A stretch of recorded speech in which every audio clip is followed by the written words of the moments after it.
Il Friuli Venezia Giulia vanta alti livelli di benessere equo e sostenibile. Lo rileva il secondo rapporto BEST dei territori a curi dell'Istat, costruito sulla base di 70 misure statistiche, valutate su 5 indicatori: valore basso, medio, medio alto e alto. Il Friuli Venezia Giulia è la prima regione in Italia per il numero di indicatori alti e medio alti, seguita dal Trentino Alto Adige, che, di contro, è quella che ha il minor numero di indicatori dal valore basso o medio basso, seguita, guarda caso, proprio dal Friuli Venezia Giulia, che può vantare a livello nazionale alcuni primati. La regione Friuli Venezia Giulia si distingue per vantare elevati livelli di benessere nel contesto nazionale.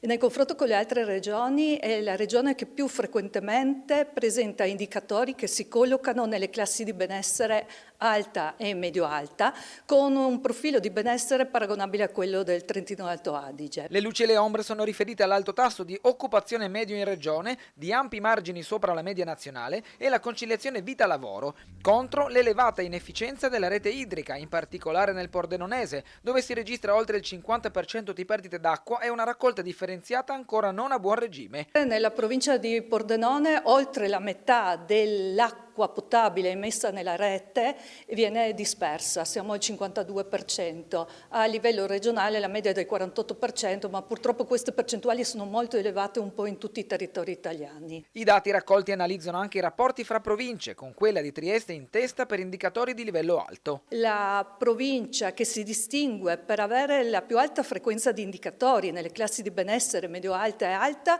è la provincia di Trieste, con oltre il 70% degli indicatori in queste classi. Dall'altra parte la provincia di Pordenone si distingue per un profilo un po' più negativo, avendo circa un quinto degli indicatori nelle classi di benessere più basse. Trieste, infine, spicca a livello nazionale per densità e rilevanza del patrimonio museale, collocandosi al secondo posto dietro a Napoli.